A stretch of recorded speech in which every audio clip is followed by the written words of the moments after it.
तो ठीक उसी प्रकार से यहाँ पर भी हमारी स्थिति होना कि 6 प्रकार के विकास बचपन से प्रारंभ होना चाहिए और मृत्यु पर्यंत चलना चाहिए। ये हुई हमारी शिक्षा प्रबंधन की मूल नीति। अब आते हैं हम शिक्षा प्रबंधन जुड़े हुए कुछ छोटे छोटे पहलुओं पर। छोटी छोटी कुछ बातें हैं जिनका ध्यान रखना बहुत आवश्यक है, तब जाकर के हमारी शिक्षा सही हो पाएगी। पहला बिंदु है कि शिक्षा की 2 धाराएं हैं, एक ग्रहणात्मक शिक्षा, ग्रहणात्मक शिक्षा, इसको इंग्लिश में अपन थ्योरेटिकल एजुकेशन बोल सकते हैं, और दूसरी है आसेवनात्मक शिक्षा, जिसको हम प्रैक्टिकल टीचिंग, प्रैक्टिकल एजुकेशन बोल सकते हैं। ग्रहणात्मक शिक्षा मतलब जिसमें ग्रहण किया जाता है ज्ञान को, थ्योरी जानी जाती है, सिद्धांत जाने जाते हैं, उसको बोलते हैं ग्रहणात्मक शिक्षा। और दूसरी होती है आसेवनात्मक शिक्षा, जिसका हम सेवन कर लेते हैं, मतलब उसको पी जाते हैं, आत्मसात कर लेते हैं, उस शिक्षा को बोलते हैं आसेवनात्मक शिक्षा। एक का संबंध थ्योरी से, दूसरे का संबंध प्रैक्टिकल से। अंतर कहां चल रहा है, गड़बड़ कहां हो रही है हमारी शिक्षा में? आज ग्रहणात्मक शिक्षा की भरमार है, लेकिन आसेवनात्मक शिक्षा की उतनी कमी होती जा रही है, विशेषकर भावात्मक शिक्षा और आध्यात्मिक शिक्षा के क्षेत्र में। हम जितनी थ्योरी जान रहे हैं उतना प्रयोग भी नहीं कर रहे। आप बताइए कि किसी बहन ने थाली तो बहुत अच्छी परोसी, बहुत अच्छे अच्छे पकवान है, लेकिन बेटे ने खाई नहीं, बेटे ने भोजन किया नहीं, तो क्या उस भोजन बनाने का कोई लाभ है? कुछ भी लाभ नहीं। उसी प्रकार से यदि हमने शिक्षा ग्रहण तो की, लेकिन शिक्षा का आसेवन नहीं किया, कानों तक तो बात को ले गए, लेकिन दिल तक नहीं ले गए, तो स्थिति क्या है? वो शिक्षा अधूरी रह जाएगी। चाहे आप किसी भी क्षेत्र में हो, आपको थ्योरी और प्रैक्टिकल को संतुलित करना होगा। यदि आप एक अच्छे डॉक्टर भी हैं, तो आपको यदि डिग्री प्राप्त करना जरूरी है, तो बाद में प्रैक्टिस करना भी जरूरी है। एक अच्छे वकील हैं, तो एलएलबी करना जरूरी है, तो बाद में कुछ केसेस सॉल्व करना भी जरूरी है। ये थ्योरी पढ़ करके कुछ शिक्षा प्राप्त होती, तो प्रैक्टिकल करके भी शिक्षा प्राप्त होती। हम शिक्षा को आधा नहीं माने, डिग्री प्राप्त हो गई, हमारी शिक्षा पूरी हो गई, वी आर लर्नेड, ऐसा नहीं माने। अभी तो आधा काम हुआ है, आधा बाकी है। एक व्यक्ति का उदाहरण आता है, वो शिष्य बन करके एक गुरु के पास रहा, लेकिन मन में अहंकार बहुत था।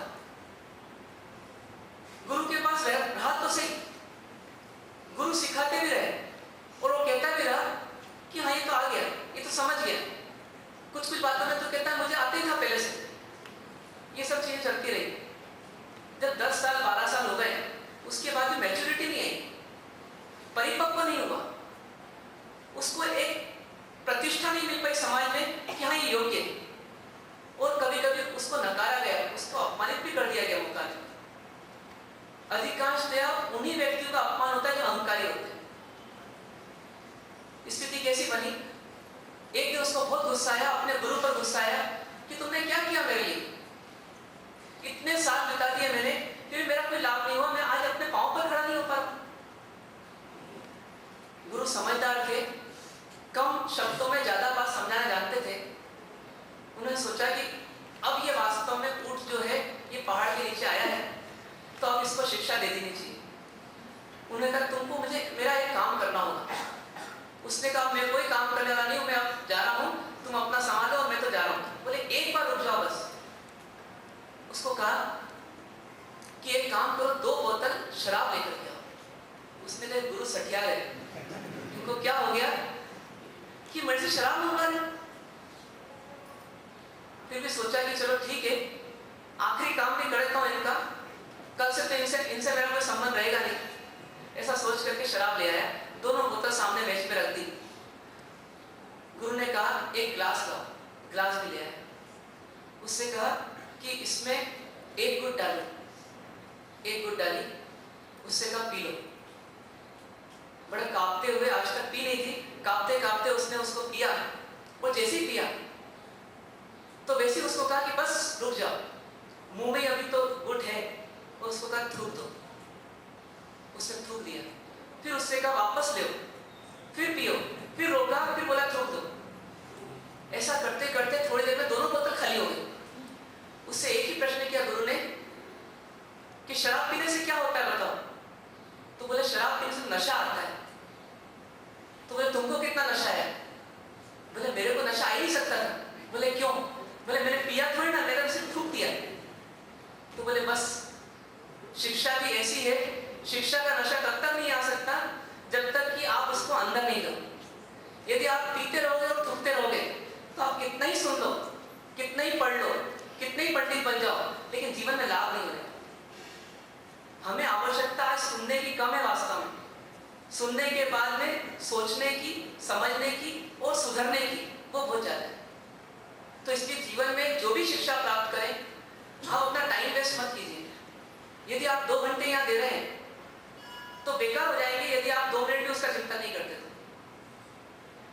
हालांकि बैलेंस तो वो है कि व्यक्ति 5 मिनट सुने या पढ़े, 10 मिनट उसका चिंतन करे और 15 मिनट ये प्लानिंग करे कि मैं जीवन में प्रयोग इसका कैसे कर सकता हूं। तब तो जाकर के वो शिक्षा उसके जीवन में लाभदायी हो जाती है। 5 मिनट सुने, 10 मिनट चिंतन करे, मनन करे और 15 मिनट प्लानिंग करे कि जीवन में इसका प्रयोग किस क्रम से करना है, किस किस आधार पे करना है, कैसे कैसे करना है। आप सोचिए 2 घंटे आप सुन रहे हैं ना, तो कितने घंटे आपको देना चाहिए सोचने के लिए? 4 घंटे। और उसके बाद प्रयोग में लाने के लिए 8 घंटे। इतना होमवर्क करते हैं आप बोलेंगे हमारे साथ खाएंगे पिएंगे क्या करें, यही करते रहेंगे। पर आप सोचो कि आप बच्चों से भी तो यही होप करते हो। जब बच्चों की परीक्षा आती है और वो 1 घंटे ट्यूशन के लिए जाता है तो आप क्या बोलते हो? बस दिन भर पढ़ दो। 1 घंटे की ट्यूशन पढ़ के आने के बाद में आपकी उम्मीद रहती है कि वो दिन भर पढ़ता रहे मशीन की तरह, क्योंकि उसका व्यक्तित्व निर्माण होगा। ऐसे हम भले ये समीकरण मैथमेटिक्स हमारे जीवन में सूट नहीं हो, लेकिन इसका आशय समझना है कि जितना आप सुन रहे हो उससे अधिक आप सोचो और उससे अधिक आप प्रयोग करने के बारे में महत्व दो, तो जाकर के वो बराबर जीवन का एक हिस्सा बन जाएगी शिक्षा, नहीं तो शिक्षा अधूरी रह जाएगी। ये पहला बिंदु हुआ कि शिक्षा की 2 धाराएं हैं, दोनों का संतुलन। दूसरा बिंदु है कि प्राचीन शास्त्रों में शिक्षा के 5 अंग बताए गए। इन 5 अंगों में से कोई अंग अपूर्ण रह गया तो शिक्षा अधूरी रह जाती है। 5 अंग में सबसे पहला है किसी विषय को सुनना या पढ़ना। किसी विषय को सुनना या पढ़ना, शिक्षा यहीं से प्रारंभ होगी। आप या तो पढ़ोगे या सुनोगे, क्योंकि हमारे विचारों में हम अभी इनसफिशिएंट हैं, अपर्याप्त हैं, तो हमें कहीं ना कहीं दूसरों के विचारों से अवगत तो होना ही पड़ेगा और उसके लिए माध्यम किताब है या गुरु है। ये पहला अंग होता है, ये आवश्यक अंग होता है। इसके बाद दूसरा अंग आता है कि सुने हुए या पढ़े हुए के आधार पे जिज्ञासा पैदा करो, प्रश्न पूछो। प्रश्न खड़ा होना ही चाहिए। यदि प्रश्न खड़ा नहीं होता है तो इसका मतलब हमारे सुनने में कहीं ना कहीं कमी है, सुनने के बाद के होमवर्क में कमी है। प्रश्न पैदा होना चाहिए, यह शिक्षा का दूसरा अंग है। तीसरा अंग बताया गया कि शंका का समाधान होने के बाद में, प्रश्न का उत्तर मिलने के बाद में आप उसका स्वयं चिंतन करो, स्वयं मनन करो पूरे विषय का, और उस विषय की गहराई तक पहुंचने का प्रयास करो।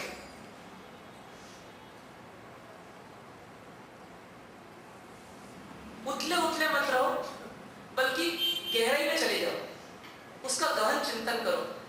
ये तीसरा बिंदु है। और चौथा बिंदु आता है कि जब विषय क्लियर हो गया, कंसेप्ट क्लियर हो ही गए, तो ये कंसेप्ट खो नहीं जाए, ये विषय खो नहीं जाए, उसके लिए चौथा विषय है कि रिवीजन करो, पुनरावर्तन करो।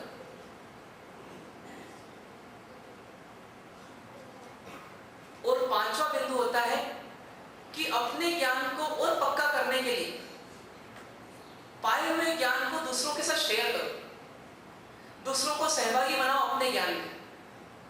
उससे उनका भला नहीं होगा, उससे अपना ही भला होगा।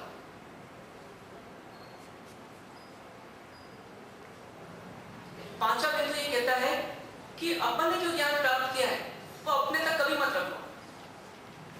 जितना दूसरों के साथ शेयर करेंगे हम, तो उतना हमारा ज्ञान और परिपक्व होगा। हो सकता है हमने मान लिया कि हमारा ज्ञान पूर्ण है, लेकिन जब हमने अपनी बात को दूसरे के सामने रखा और उसने कोई क्रॉस क्वेश्चन किया, और उस क्रॉस क्वेश्चन को आज तक हमने नहीं सोचा था, तो उस व्यक्ति ने हमें सोचने के लिए मजबूर कर दिया कि तुम कहते हो कि विषय तुम्हारा सही है, तो तुम बताओ इसका उत्तर। और या तो हम उसको उत्तर को सोचेंगे, विचारेंगे और कहेंगे तो हमारा ज्ञान बढ़ेगा, और या फिर हम वापस पूछेंगे किसी से, फिर चिंतन करेंगे, फिर उसके बाद उसको कहेंगे तो भी हमारा ज्ञान बढ़ेगा। ज्ञान को अपने तक केंद्रित रखने से ज्ञान घटते जाता है, और ज्ञान को दूसरों के साथ शेयर करने से ज्ञान बढ़ते चले जाते हैं। ये 5 अंग हमारी हर शिक्षा में होने चाहिए, हर शिक्षा में। एक प्रोफेसर होते हैं जिन्होंने 20 साल पहले डिग्री प्राप्त कर ली, 20 साल से उन्होंने नई कोई शिक्षा प्राप्त नहीं की, लेकिन वो भूलते नहीं। और दूसरा उन्हीं का साथी जो शिक्षा प्राप्त करने के बाद किसी दूसरे प्रोफेशन में आ गया, व्यापार में आ गया, तो कुछ समय के बाद वो थ्योरी को भूल जाता है। दोनों का अंतर क्यों? क्योंकि शिक्षक ने क्या किया, बार बार अपने ज्ञान को दूसरों के साथ शेयर किया, चिंतन किया, उसका बार बार दोहराने का कार्य किया। इससे उनका ज्ञान बहुत पक्का हो गया। यदि हम भी कोई ज्ञान प्राप्त करते हैं और हम कहते हैं हमारी मेमोरी कम है, तो घबराने की जरूरत नहीं है। हम यदि दूसरों के साथ उस ज्ञान को शेयर कर लें तो हमारी मेमोरी और बढ़ती चली जाएगी। आप एक बार यदि किसी के साथ शेयर करते हैं तो हो सकता है 10-20 दिन तक उस बात को आप भूल नहीं पाए। यदि 5-7 बार शेयर कर लें तो हो सकता है वो चीज आपके ज्ञान की पक्की हो जाए। इसलिए हमें शिक्षाओं को दूसरे के साथ शेयर करने की आदत होनी चाहिए। ऐसे 5 अंग हैं। इसको शास्त्रों की भाषा में पहले वो कहते हैं वाचना, पहले वो कहते हैं वाचना, दूसरे वो कहते हैं पृच्छना। शब्द कठिन पड़ेगा, इसके शब्द आखिर में बताएंगे आपको। पहला है वाचना, दूसरा है पृच्छना। पृच्छना मतलब होता है पूछना। तीसरा होता है अनुप्रेक्षा, अनुप्रेक्षा। चौथा होता है परावर्तना, परावर्तना। पांचवा होता है धर्म कथा, धर्म कथा। वाचना, पृच्छना, अनुप्रेक्षा, परावर्तना और धर्म कथा। हमारा स्वाध्याय, हमारा सत्संग, हमारी शिक्षा प्रणाली इस प्रकार से विकसित होनी चाहिए कि हम ये 5 अंगों का पूरा उपयोग करें। क्यूरियोसिटी होनी चाहिए, हम प्रश्न पूछें, चिंतन होना ही चाहिए। पर आज की स्थिति क्या है, ड्रॉबैक क्या है? आज इन 5 में से 3 पर काम हो रहा है, 2 पर काम बहुत कम हो रहा है या नहीं जैसा हो रहा है। वाचना खूब हो रही है, मतलब सुनने को और पढ़ने को खूब मटेरियल मिल रहा है। फिर उसके बाद दोहराने का काम, रटने का काम भी बहुत हो रहा है। और साथ ही साथ कई बार व्यक्ति अपना ज्ञान उड़ेलने में चूकता नहीं, जब मौका मिलता सुना तो देता है। कई लोगों की हैबिट वो भी होती है। लेकिन 2 कार्य जो बहुत जरूरी में जरूरी है वो नहीं हो रहे, और उसके बिना व्यक्ति का कंसेप्ट सही नहीं बन पाता। एक तो पृच्छना नहीं हो रही, मतलब पूछने का काम नहीं हो रहा। आप सुनने के बाद में प्रश्न उठाइए अपने मन में कि हाँ ये चीज मुझे समझ में नहीं आई, ये शब्द मुझे समझ में नहीं आया, ये वाक्य मुझे समझ में नहीं आया, ये पूरा का पूरा कंसेप्ट मुझे समझ में नहीं आया, या ये जो कंसेप्ट बताया गया है ये इस परिस्थिति में गलत भी तो सिद्ध होता है। ऐसा मन में अंदर ही अंदर इतना प्रयोग होना चाहिए, इतना चिंतन मनन होना चाहिए कि हम वास्तव में प्रश्न उठा सकें और फिर विषय की गहराई तक पहुंच सकें, अनुप्रेक्षा कर सकें। इसे 2 बिंदुओं को और उठाने की आवश्यकता है, एक पूछने का कार्य और एक चिंतन मनन का कार्य। और आगे बढ़े हम, तीसरा बिंदु आता है कि हमारी शिक्षा कैसी हो। तो फिर वही बात कि शिक्षा सिर्फ जीवन के पूर्वार्ध में ग्रहण की जाने वाली प्रक्रिया ना बन के रह जाए, मतलब शुरू के 25-30 साल शिक्षा प्राप्त करना है ऐसा हमारा ध्येय नहीं रहे। हमें लंबी रेस का घोड़ा बनना है, हमें आखिरी तक चलना है।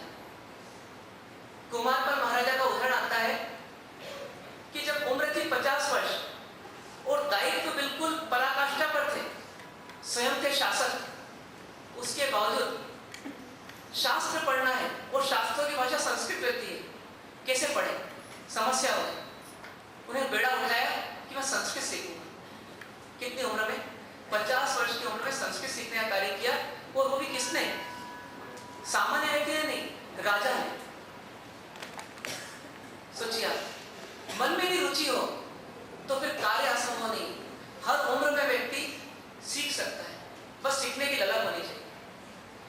इसलिए हम ऐसा एक मानस बनाएं कि हमें रोज सीखना है कुछ ना कुछ। सूरत में एक व्यक्ति मिले, उन्हें बहुत अच्छी बात कही कि मैं प्रोफेशन में सीए हूँ, व्यस्तता भी खूब है, सोसाइटी का अध्यक्ष भी हूँ, कई जगह का मेंबर्स भी हूँ, उसके बावजूद मैं दिन भर में कोई ना कोई समय निकालता हूँ और कुछ ना कुछ अच्छी बात रोज सीखने की कोशिश करते ही, सीखे बिना सोता नहीं।